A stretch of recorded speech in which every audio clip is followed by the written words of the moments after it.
castelo forte é o nosso Deus. Vamos dar sequência, né, à explicação que temos feito deste precioso texto do apóstolo Paulo, esta sua carta para a igreja de Filipos.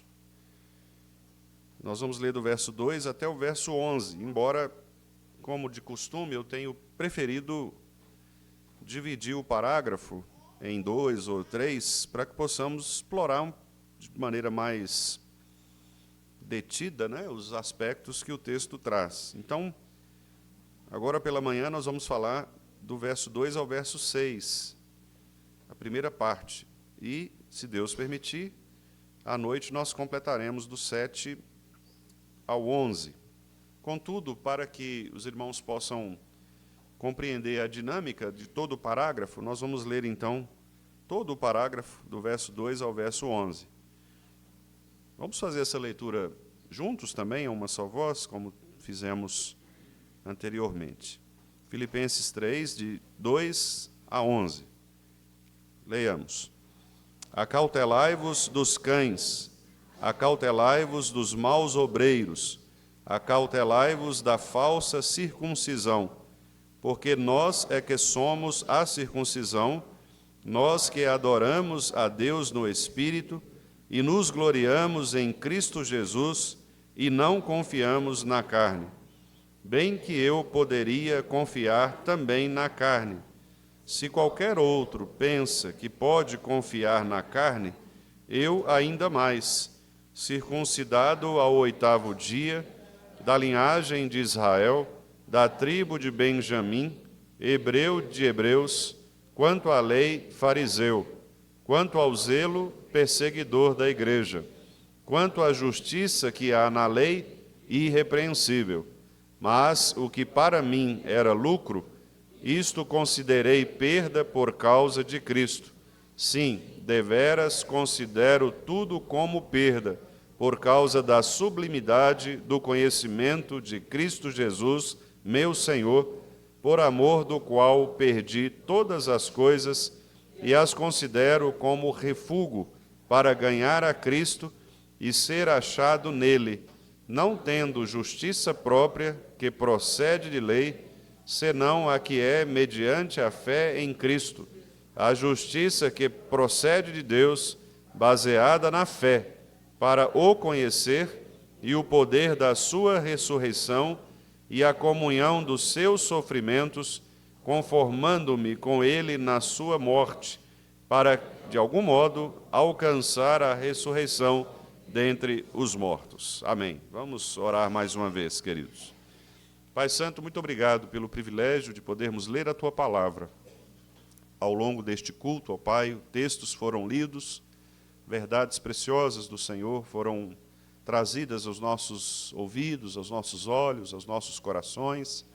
E agora, de uma maneira mais específica, nós vamos parar um pouco mais para meditarmos neste texto e que o Senhor, então, possa cumprir, ó Deus, a Tua própria promessa de fazer com que a Tua Palavra, que é viva e eficaz, penetre, ó Deus, nos nossos corações, discernindo os nossos pensamentos, de maneira que a Tua Palavra possa, ó Deus, nos ensinar, nos repreender, nos consolar, nos corrigir, nos educar para a justiça, para que assim possamos crescer sempre no conhecimento e também na graça do Senhor Jesus Cristo, tornando-nos cada vez mais íntimos do Senhor. Que o Senhor me dê graça e também aos meus irmãos para entendermos e não apenas entendermos com a nossa mente, mas também dispormos os nossos corações para obedecermos ao Senhor por meio desta experiência tão profunda deste irmão, o apóstolo Paulo, que tendo passado por todas estas privações, ó Deus, estando preso,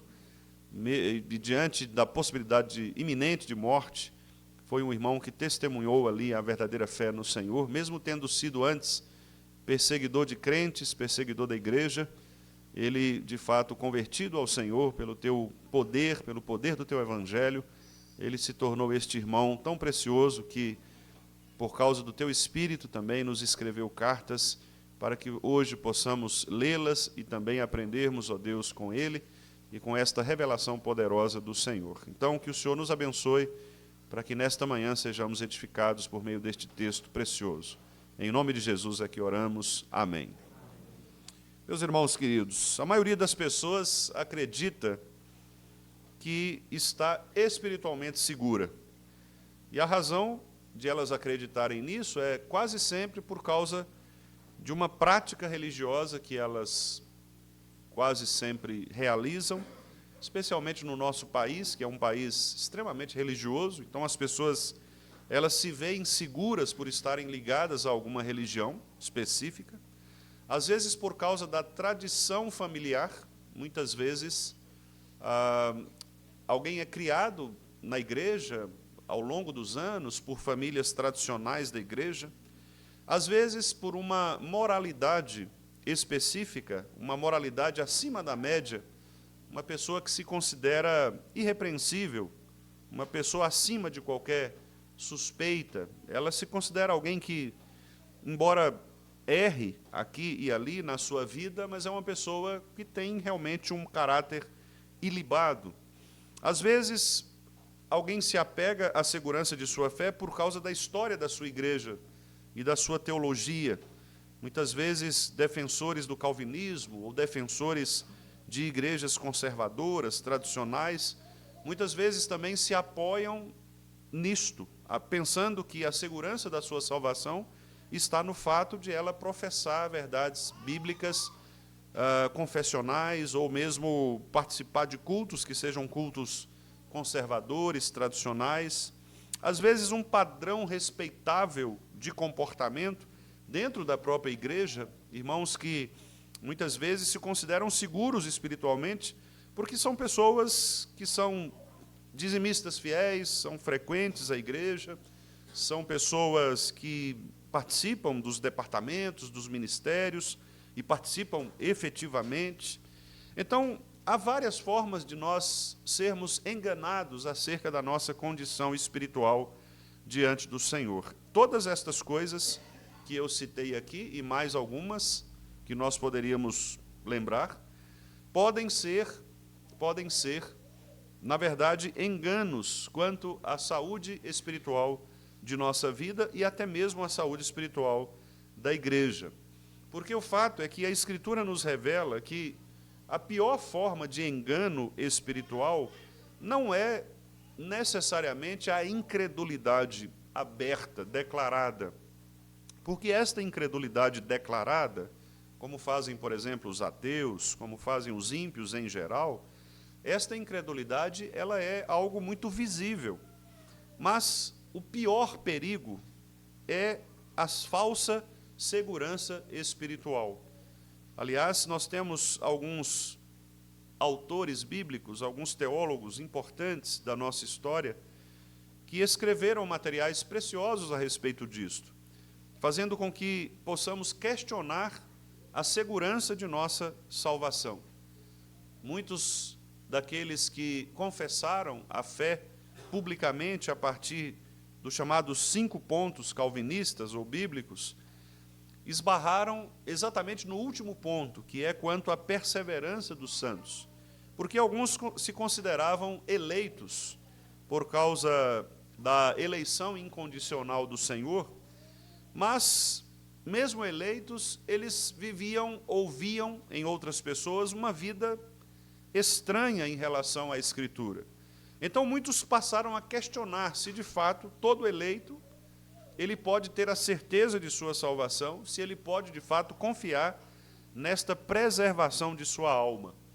O que a Bíblia nos ensina, por meio de textos que nos questionam em relação à nossa segurança espiritual, é exatamente o fato de se nós estamos seguros, se temos certeza de que a nossa fé está fundamentada em Cristo, e não apenas numa ilusão religiosa, numa tradição familiar, numa moralidade evangélica, numa história tradicional de uma igreja ou dos credos e das confissões, talvez num modelo respeitável de comportamento, que muitas vezes pode nos enganar acerca da nossa verdadeira fé, da nossa verdadeira salvação. Neste pequeno trecho que nós lemos nesta manhã, Filipenses 3, de 2 a 6, O apóstolo Paulo, ele destrói, de maneira muito precisa, esse tipo de confiança ilusória naquilo que parece ser algo concreto ou seguro.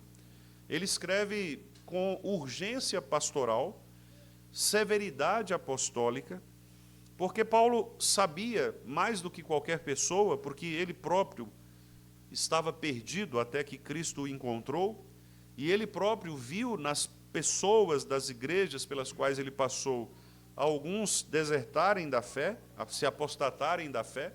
Então ele sabia que esta palavra, este chamado, era um chamado urgente e precisava ser também severo, duro, direto no coração daqueles nossos irmãos. A questão de Paulo aqui é que não há alegria verdadeira no Senhor enquanto o coração estiver apoiado em méritos humanos. Na mensagem anterior, nós falamos exatamente acerca da alegria. O versículo 1, que os irmãos podem consultar novamente, Paulo disse: quanto ao mais, irmãos meus, alegrai-vos no Senhor. E ele disse, inclusive, que ele não estava desanimado quanto ao fato de que a sua prisão tinha chegado, a sua morte era iminente, o fato de que aqueles irmãos estavam sendo perseguidos, porque ele sabia que a segurança da sua salvação não estava nestas coisas circunstanciais, nestas coisas que mudam, que modificam. Paulo sabia onde estava o seu coração estava seguro no Senhor. E então, dos versículos 2 a 6, ele expande ainda mais esta ideia, mostrando exatamente isto, que a verdadeira alegria, ela não pode estar apoiada em nada senão em Cristo Jesus. Os nossos méritos humanos, muito embora eles possam servir para uma vida social mais aceitável, eles em nada contribuem para a nossa salvação em Cristo Jesus, para a nossa vida eterna. Então o argumento de Paulo ele é muito claro e ele é progressivo. Ele diz que existe uma falsa espiritualidade que ameaça a igreja, existe uma falsa espiritualidade que ameaça a igreja. Ele diz que existe uma verdadeira espiritualidade que é definida por Deus, e ele também vai nos ensinar que existe uma falsa segurança que até os mais religiosos podem carregar e por ela serem enganados. Então, o que nós vamos ver aqui neste texto, irmãos, seguindo este raciocínio de Paulo, é que esta falsa confiança é perigosa e ela precisa ser identificada nas nossas vidas e nas vidas das nossas igrejas, para que nós não corramos o risco de caminharmos por algo que de fato nos torna vulneráveis ou nos deixa inseguros em relação à nossa salvação. Paulo começa fazendo um alerta urgente contra a falsa espiritualidade. Paulo inicia aqui com uma das formas literárias bíblicas mais contundentes, imperativas em relação aos chamados de atenção que um pastor faz em relação a um tema, em relação a uma ideia a respeito de Deus, que é usar a forma tríplice de advertência, 3 vezes. Os irmãos podem perceber que todas as vezes que a Bíblia repete 3 vezes um mesmo termo ou uma mesma expressão, isto é um recurso literário. É como se fosse o nosso superlativo, íssimo. Por exemplo, santíssimo, muitíssimo. É uma maneira de você exagerar ou criar uma sensação de que, de fato, aquilo é muitíssimo importante. Quando você lê santo, santo, santo, o texto está querendo dizer santíssimo. E agora Paulo utiliza esta mesma ideia tríplice, quando ele diz cuidado, cuidado, cuidado, que é aí a tradução da palavra acautelai-vos. A palavra acautelai-vos significa tenham cautela, ou numa linguagem mais nossa, mais popular, significa cuidado, cuidado, cuidado. E por 3 vezes Paulo repete esta ideia: cuidado com os cães, cuidado com os maus obreiros, cuidado com a falsa circuncisão. Aqui, de maneira tríplice, ele então intensifica o tom mostrando que o perigo ele é real, imediato e pior, sutil. É algo que muitas vezes entra na igreja sem que nós percebamos a maneira como esta falsa religião entrou. E quase sempre, como ficará demonstrado não só aqui, mas também mais à frente na carta, especialmente a partir do verso 17 deste capítulo 3, que com a graça de Deus chegaremos lá, não é?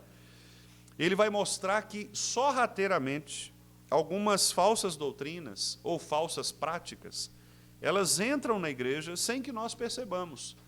E por causa da nossa, muitas vezes, ingenuidade ou inocência espiritual, nós acabamos adotando aquele costume, aquela prática, aquela ideia, sem mesmo questionar. E com o tempo, assim como o fermento, que com o tempo leveda toda a massa, também a falsa doutrina ou a falsa prática religiosa, ela vai penetrando e, com o tempo, ela vai produzir também a sua destruição em toda aquela massa, em toda aquela igreja.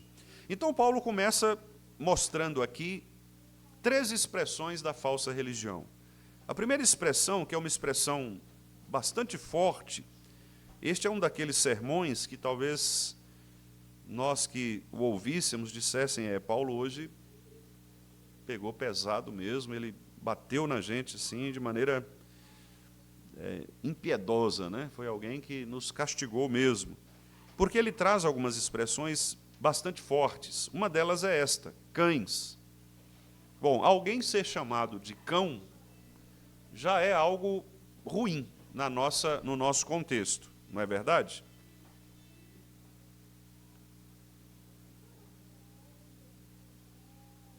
Quando nós, então, vamos para o texto bíblico, isto ainda fica pior. Porque cão aqui tem um sentido de uma metáfora muito poderosa, utilizada especialmente no contexto judaico. No contexto judaico, a palavra cães, ela era utilizada para se referir a impuros. E as pessoas impuras no contexto judaico eram aquelas pessoas que estavam diretamente em contradição ou em transgressão à lei de Deus. Eram aquelas pessoas que não cumpriam os ritos programados e ordenados por Deus de purificação.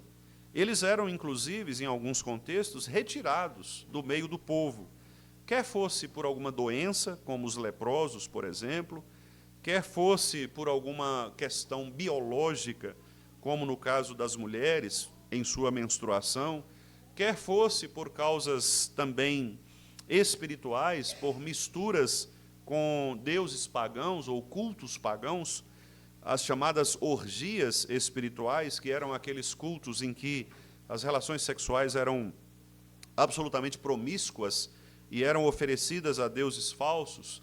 Estas pessoas eram consideradas impuras, elas não poderiam fazer parte do processo de adoração ao Senhor, porque elas estavam, de fato, excluídas. Então, a palavra de Deus usa esta expressão pesada, dura, a palavra cães, exatamente para retirar esta pessoa que recebe este título da comunhão dos crentes, ou do povo de Deus.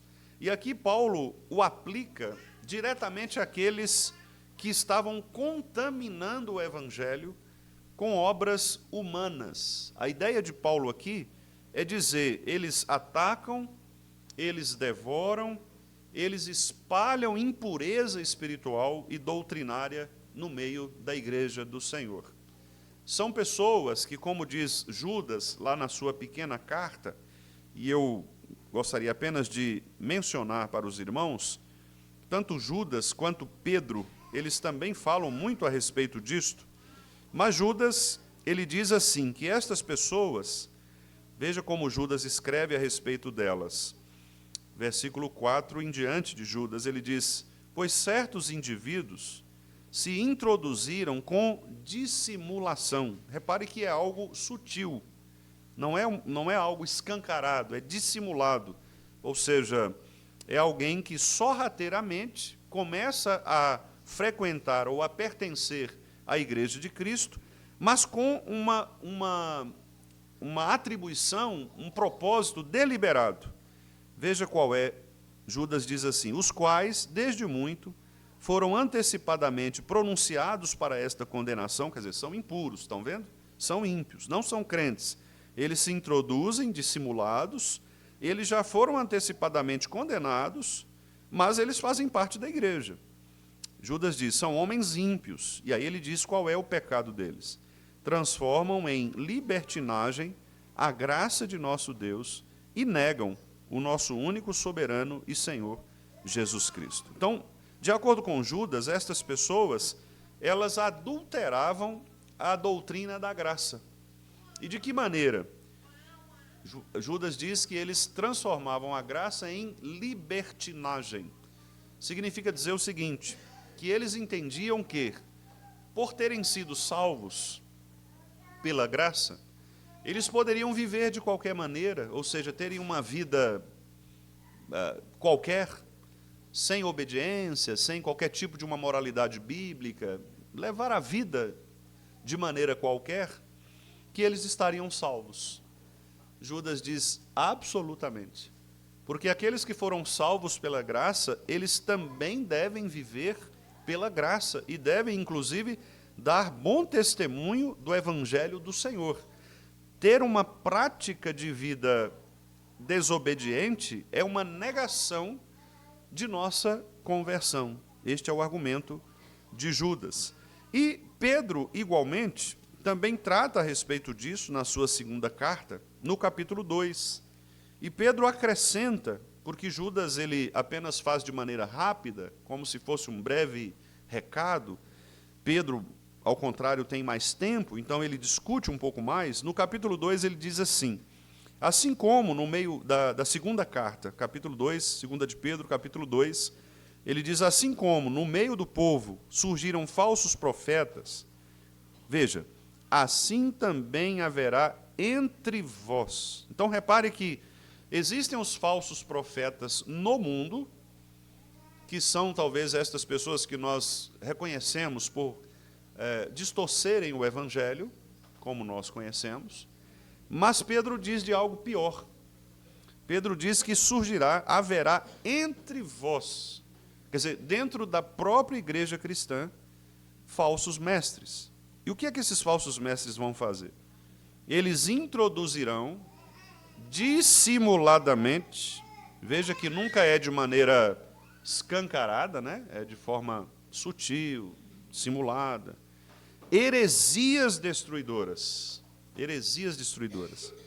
até ao ponto, é muito interessante, irmãos, porque os termos bíblicos, eles são importantes. Às vezes nós não valorizamos essas pequenas palavrinhas, e elas são muito importantes. Pedro está dizendo, eles vão introduzir heresias até ao ponto. Então, repare que é algo progressivo. Quando você diz até ao ponto, você está dizendo, nós vamos começar aqui até chegarmos naquele propósito, naquele objetivo. E eles vão chegar aonde? Até ao ponto de renegarem o soberano Senhor que os resgatou, trazendo sobre si mesmos repentina destruição. E muitos seguirão as suas práticas libertinas. Veja que é a mesma linguagem de Judas, né? E por causa desses falsos mestres, será infamado o caminho da verdade. Quer dizer, o caminho da verdade terá uma má fama, um mau testemunho. Então, veja a ideia progressiva aqui. Falsos mestres vão entrar na igreja, vão ensinar heresias falsas, essas heresias vão produzir práticas falsas, e essas práticas falsas vão dar mau testemunho do Evangelho de Cristo. Por isso é que nós precisamos entender que há uma relação direta e indissociável entre doutrina e vida cristã. Se você tem uma má doutrina, você terá uma má vida cristã. Porque você é aquilo que você crê. Você faz aquilo que você pensa. Então, se você pensa erradamente, você vai fazer erradamente. Se você tem uma doutrina ruim, você vai ter uma vida ruim diante de Deus. É isso que Paulo quer mostrar.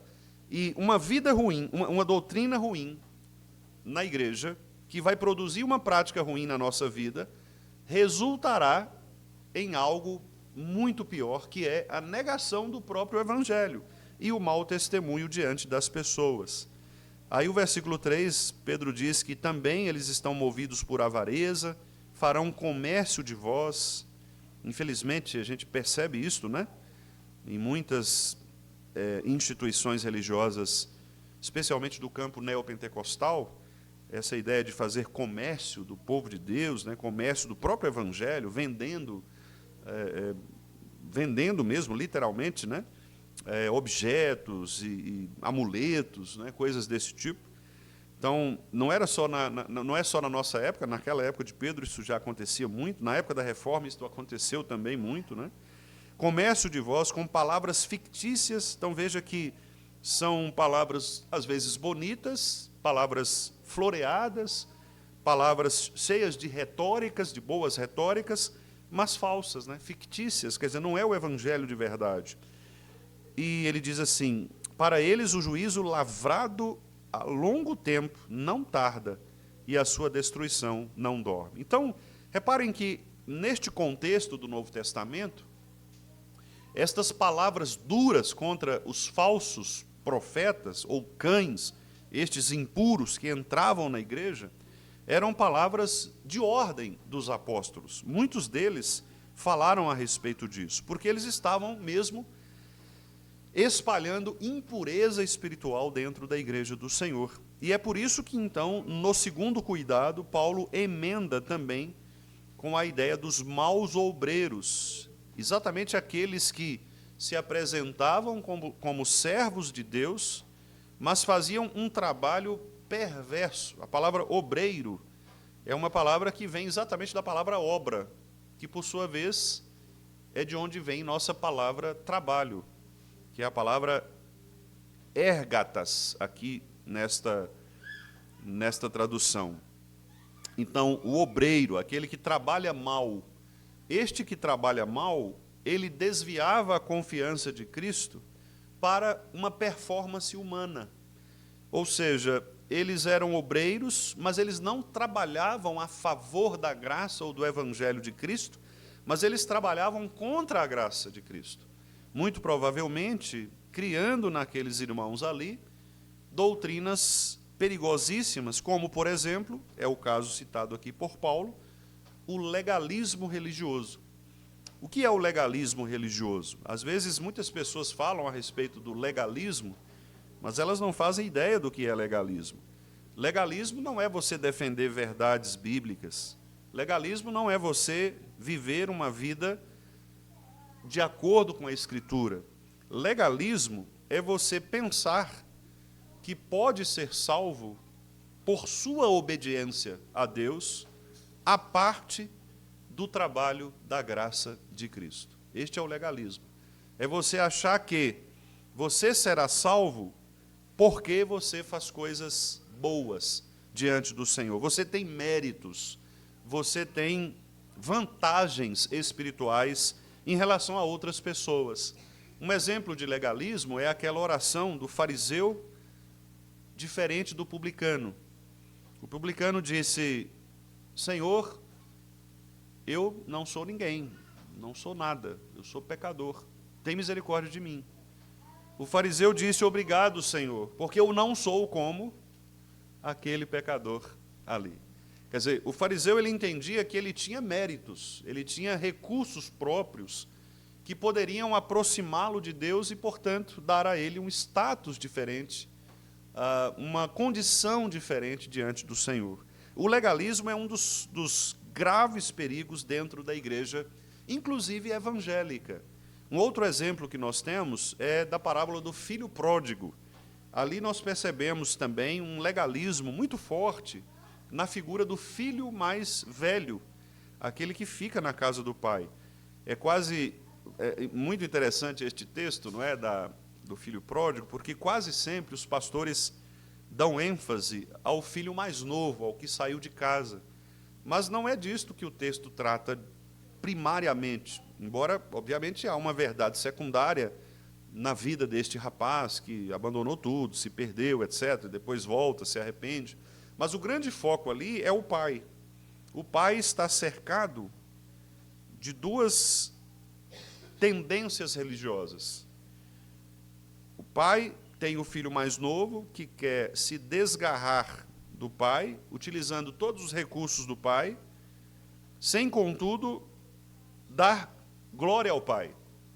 É aquela pessoa que entende e acha que os benefícios de Deus são para serem gastos de acordo com as minhas escolhas e as minhas percepções.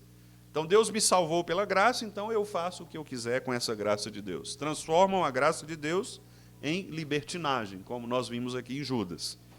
O filho mais velho também queria as coisas do pai.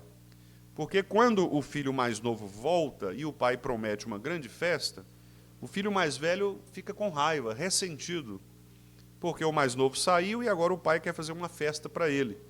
O filho mais velho representa o legalismo religioso, que é aquele indivíduo que está na religião, está na casa do pai, está dentro da igreja, mas ele não consegue perceber que o que Deus quer fazer é exatamente salvar pessoas que estavam perdidas, salvar pessoas que não viam a graça de Deus corretamente e que precisam da graça do Pai, precisam voltar para o Pai. Então ele começa a se chatear, começa a se ressentir pelo fato de que o Pai exerceu graça, exerceu misericórdia com aquele que havia perdido misericórdia. Os dois estavam condenados, tanto o mais novo quanto o mais velho. Os dois estavam preocupados com aquilo que o pai podia oferecer, mas nenhum deles estava preocupado com o que eles poderiam oferecer para o pai. Então, isto mostra os perigos dentro da igreja. Nós estamos diante de Deus, temos algo a oferecer para Deus, mas muitas vezes nós pensamos que esses méritos, ou isto que nós oferecemos a Deus, é o que vai nos salvar. Contudo, o que nos salva é a graça do Senhor. E por isso Paulo coloca um terceiro cuidado. Cuidado com a circuncisão, com a falsa circuncisão, a mutilação do seu corpo. Paulo aqui ele cria um trocadilho de propósito. Os falsos mestres, eles afirmavam uma circuncisão, um tipo de circuncisão, uma circuncisão da carne, que era a mesma praticada pelos judeus anteriormente. Contudo, o que o Evangelho propõe não é um corte na carne, mas é um corte no coração, espiritualmente falando. O Evangelho não deseja que nós retiremos partes do nosso corpo físico, mas o Evangelho requer que nós eliminemos da nossa vida espiritual os pecados que tenazmente nos assediam e que são pesos que nos impedem de corrermos a carreira cristã que nos está proposta. É curioso que não dá para os irmãos verem no português, mas no grego original é um trocadilho que Paulo faz. A palavra circuncisão é a palavra peritomê.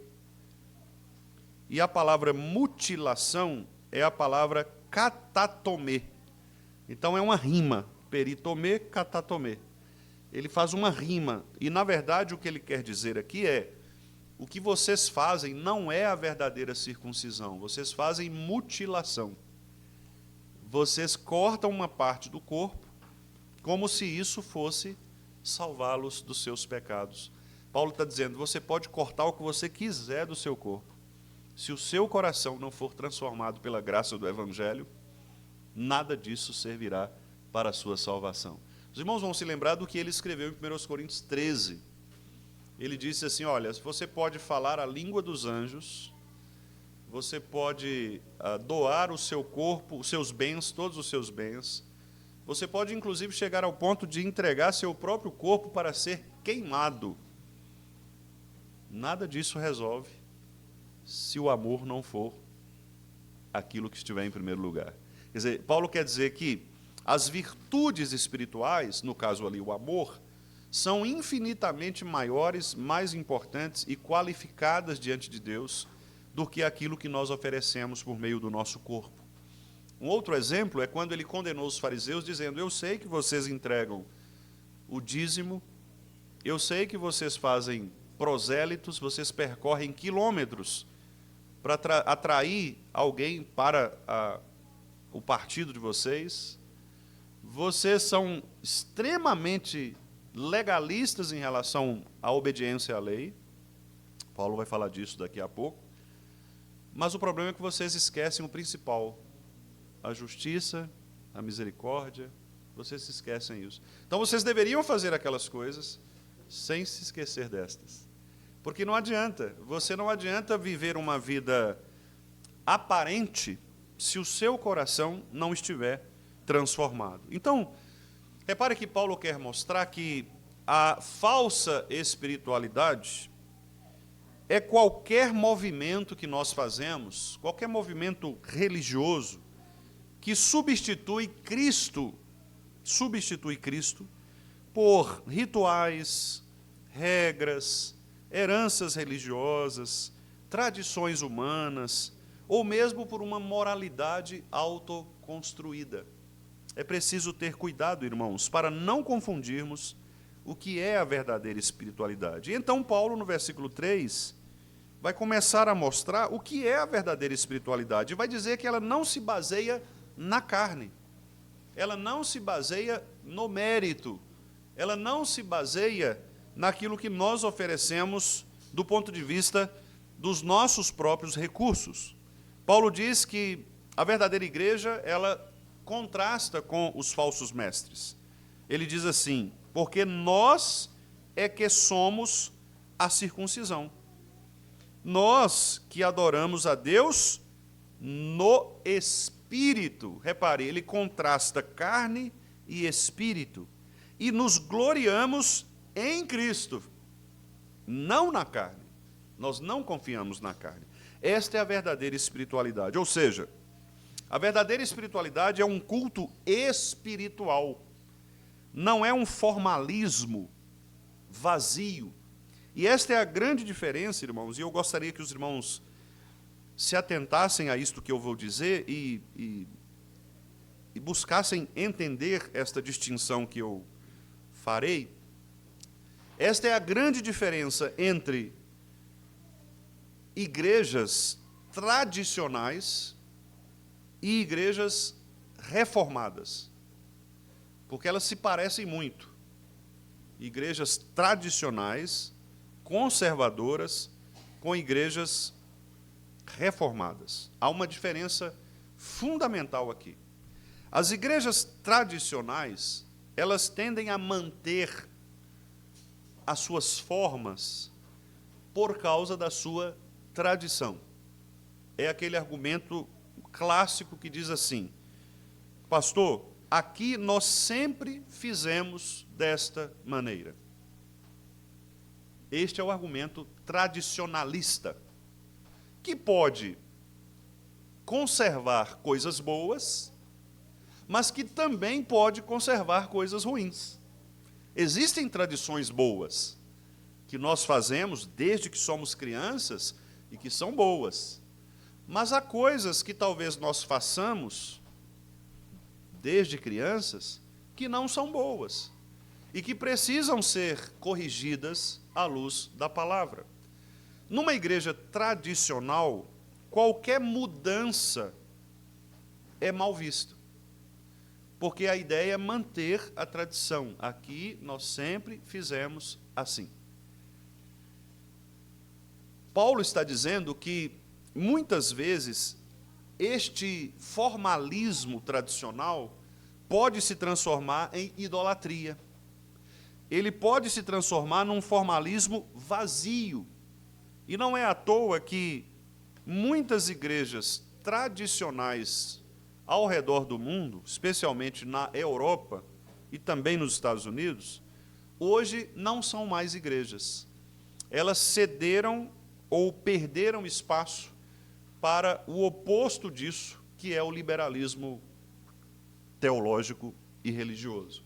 porque elas quiseram manter uma tradição sem perceber as mudanças no seu entorno, sobretudo as mudanças culturais, as mudanças em nível de pessoas, e elas quiseram manter uma tradição vazia, um formalismo religioso.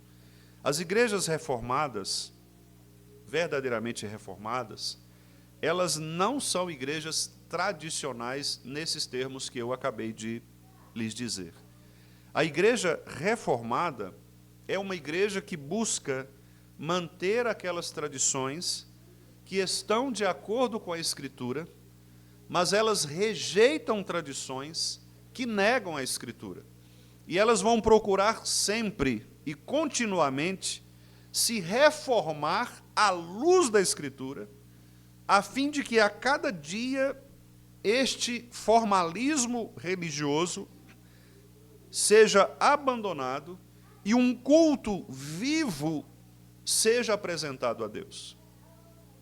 Um culto que de fato reflete a adoração espiritual, que não está moldurado por formas, por estruturas formais. Então, no culto tradicional, a liturgia é a mesma sempre. No culto reformado, a liturgia pode sofrer mudanças, alterações.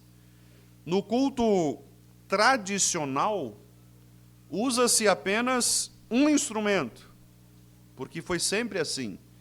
No culto reformado, pergunta-se à Escritura se outros instrumentos podem ser utilizados ou não. Se a Escritura disser que eles podem ser utilizados, não há motivo para nós negarmos o uso destes instrumentos. Então, o culto ele passa por um processo de vitalização. E, aliás, este é o nome mesmo que muitos plantadores de igreja e especialistas em igreja dão a este movimento, que é revitalização de igrejas. Eu tenho conversado com alguns irmãos mais próximos e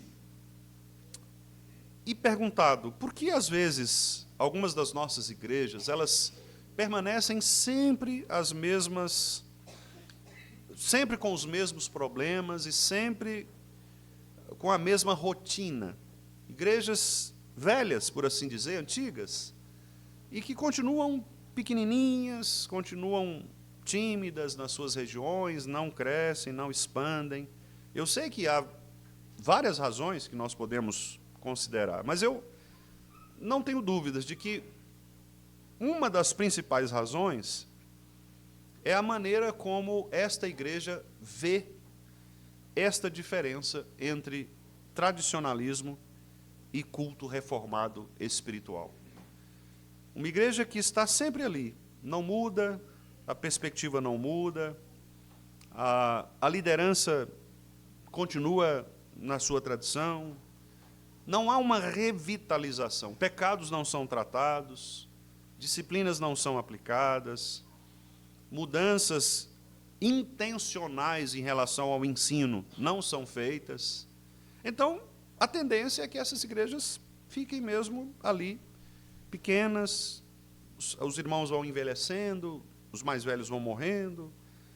Talvez, pela graça de Deus, alguns filhos ficam, mas nem todos ficam, porque eles acabam ou saindo mesmo daquele ambiente religioso, muitas vezes falso, fabricado, mecânico, ou até indo para uma outra igreja evangélica que tenha este perfil de espiritualidade viva.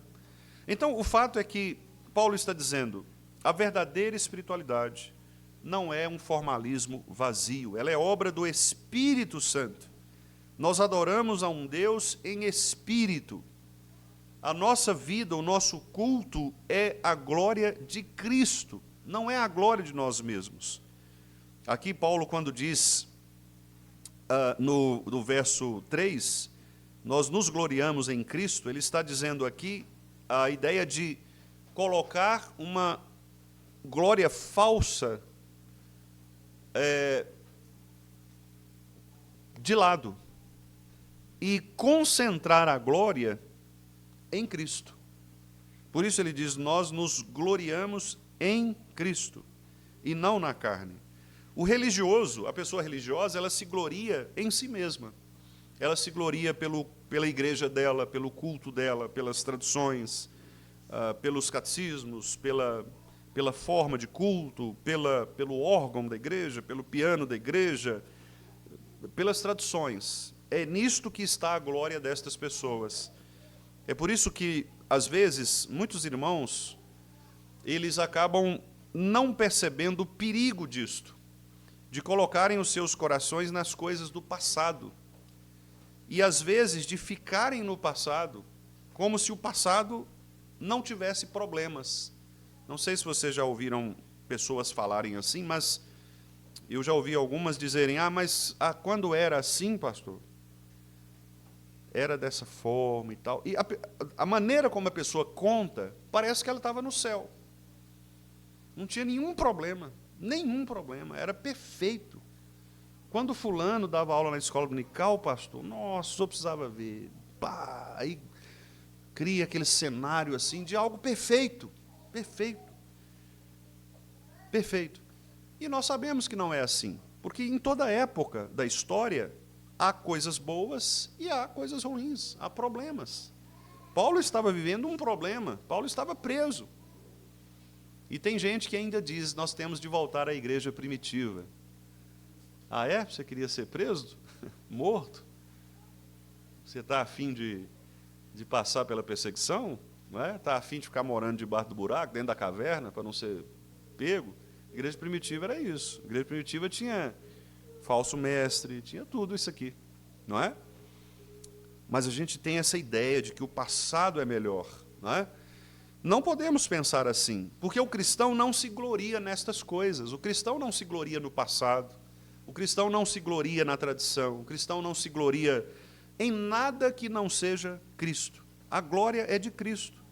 Era Cristo que estava sendo pregado na época de Paulo, foi Cristo quem foi pregado na Reforma Protestante, e é Cristo quem tem sido pregado hoje nas igrejas verdadeiramente cristãs. Então, a glória é de Cristo. A glória não é dos reformadores, a glória não é de Paulo, a glória é de Cristo.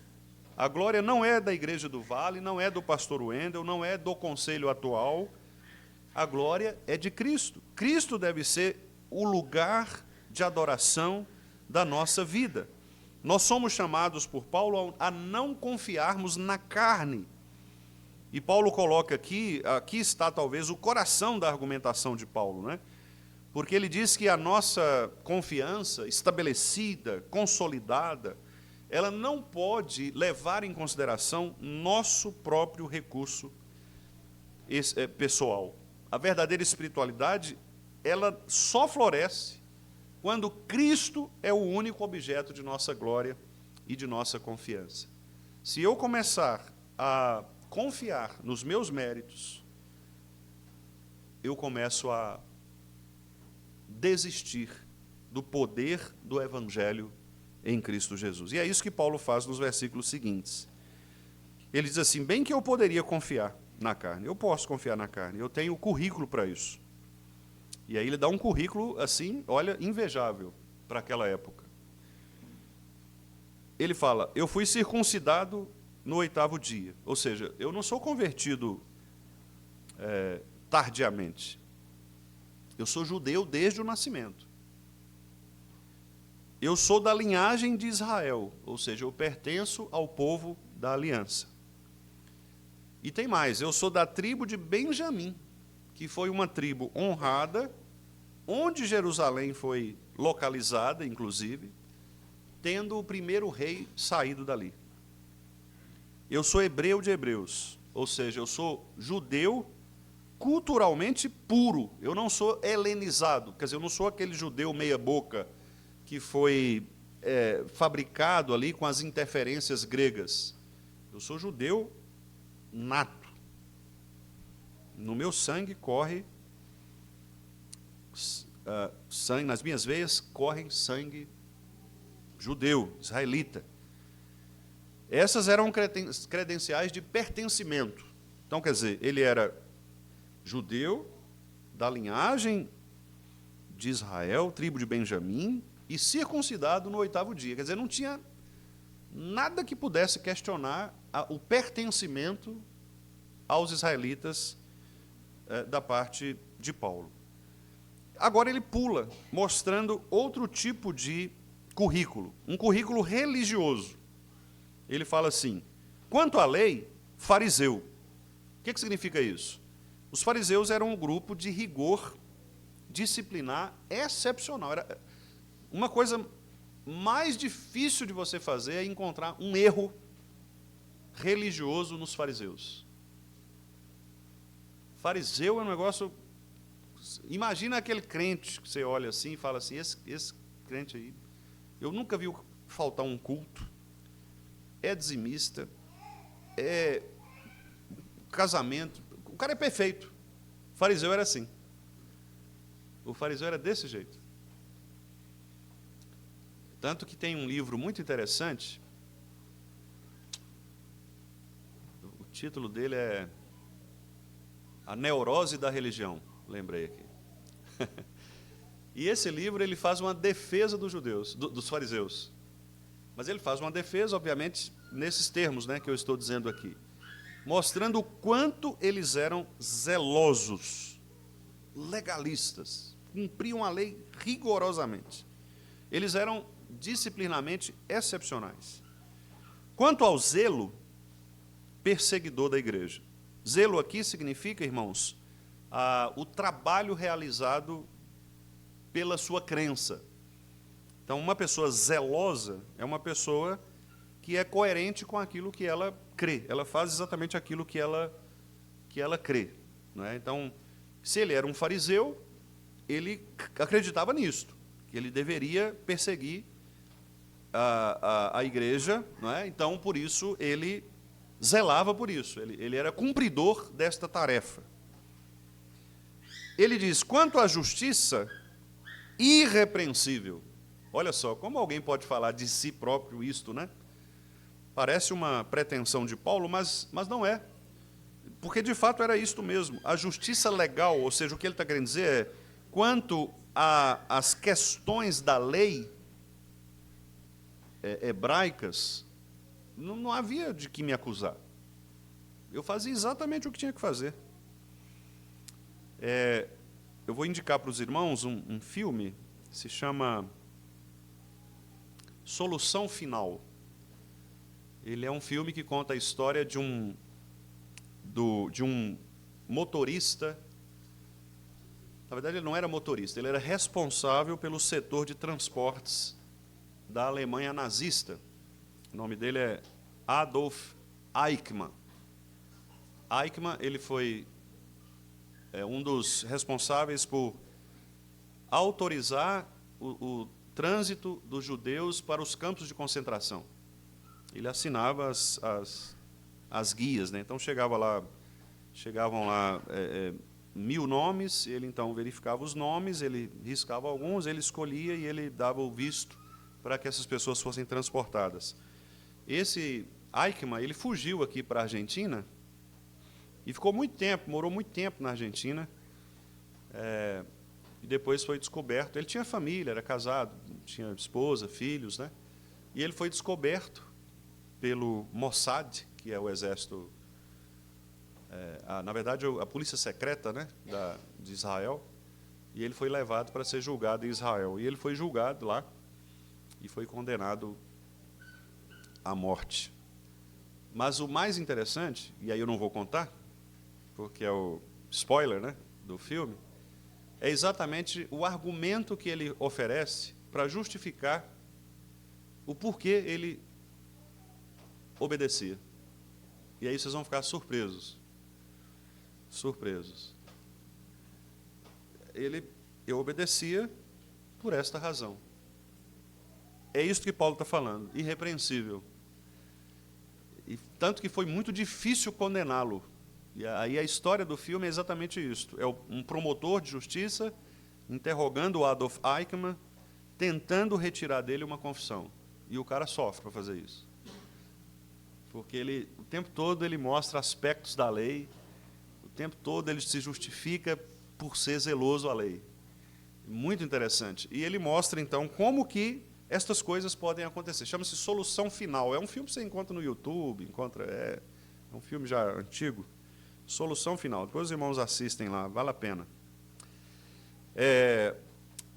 Mostra muito essa história, né, de como a lei ela pode ser usada para os dois lados, né? Ela pode beneficiar de acordo com a intenção de quem usa a lei, né? Voltando para Paulo, Paulo era esse tipo de gente, irrepreensível.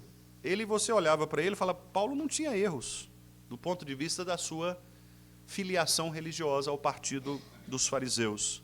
Então, é um currículo aqui perfeito, do ponto de vista religioso. Mas a grande questão, meus irmãos, é exatamente onde Paulo quer chegar. Paulo diz assim, irmãos, eu tenho todo este currículo, e ele pode ter sido válido para mim, em muitas situações, mas ele não pôde me salvar.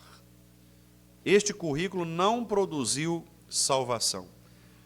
Então, a questão é a falsa segurança que nós precisamos abandonar. O argumento até aqui, que nós vimos, ele estabelece uma ordem lógica, que a gente, com a graça de Deus, continuará na parte da noite. Antes de abraçar Cristo, como nosso tesouro supremo, que é o que Paulo vai falar a respeito no versículo 7 em diante, que nós veremos à noite, quando ele diz, mas o que para mim era lucro, e era mesmo, era lucro, ele ser uma pessoa irrepreensível, ser uma pessoa zelosa, ser pertencente à família de Israel, isso era lucro. Como é lucro para nós muitas coisas que nós temos na nossa vida comum. Às vezes, títulos acadêmicos que você conquista trazem lucros. Você se torna uma pessoa, às vezes, conhecida, uma pessoa com acesso a grupos específicos.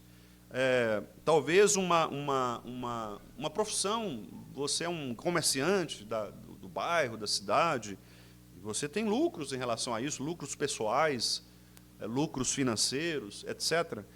São coisas que trazem lucros. Mas o que Paulo quer dizer é que estes lucros, eles não são suficientes para a salvação. Ou seja, antes de abraçar Cristo, nós precisamos renunciar nossos tesouros terrenos. E esta é a grande mensagem deste texto. Nós precisamos renunciar nossos tesouros terrenos, nossos falsos tesouros, ou aquilo, as coisas nas quais nós colocamos, sobre as quais nós colocamos o nosso coração. Nós poderíamos fazer várias perguntas aqui. Em que ou em quem nós estamos confiando? Na nossa tradição religiosa, você é filho de alguém que foi criado na igreja. Isso é o que você, lá no fundo, pensa ser a razão da sua salvação? Talvez o nosso orgulho denominacional, não, nós somos presbiterianos, a igreja que é conhecida pelo ensino, pela palavra. Talvez lá no fundo nós pensemos ser salvos por causa disto, e com isso até desprezemos os nossos irmãos de outras tradições religiosas que não presbiterianas, pensando que eles não são tão crentes como nós somos. Será que até mesmo o nosso serviço religioso, o fato de nós sermos zelosos no nosso trabalho na igreja, em quem ou em que nós temos colocado a nossa confiança? Paulo diz que tudo isso, irmãos, pode se tornar uma mutilação espiritual, uma falsa circuncisão, tentando substituir Cristo. E por isso é que a falsa confiança é perigosíssima, porque ela vai impedir o nosso coração de descansar naquilo que de fato deve descansar, que é a suficiência de Cristo Jesus, o Senhor. Que Deus nos abençoe, meus irmãos, e nos ajude a lutarmos contra tudo aquilo que pode produzir em nós uma falsa espiritualidade. Tudo aquilo que pode produzir em nós, ou nos seduzir, ou nos induzir a confiar nos próprios recursos. Sejam eles recursos humanos, sejam eles recursos institucionais, sejam eles recursos denominacionais, que Deus tenha misericórdia de nós, para que, embora possamos lutar ou buscar um currículo pessoal que, de fato, engrandece o nome de Deus, que nós aprendamos a, de fato, confiar unicamente em Cristo, não nos nossos métodos. Vamos aplicar este método, porque este método vai fazer a igreja crescer. Não, não há método que faça a igreja crescer. O que faz a igreja crescer é o método que Cristo ordenou, indo por todo mundo, pregando o evangelho a toda criatura, ensinando-os a guardar todas as coisas que eu vos tenho ordenado. Esse é o método. Pregar a palavra. Pregar a palavra. Não precisamos de nenhuma outra coisa para contribuir com o poder de Cristo. O poder de Cristo é suficiente, é autossuficiente. E por isso devemos fazer apenas aquilo que Ele nos manda fazer. E aquilo que Ele nos manda fazer certamente será o suficiente. Então que Deus nos ajude para que aprendamos, irmãos, a confiar neste Cristo plenamente durante toda a nossa vida, para a glória dele mesmo. Amém.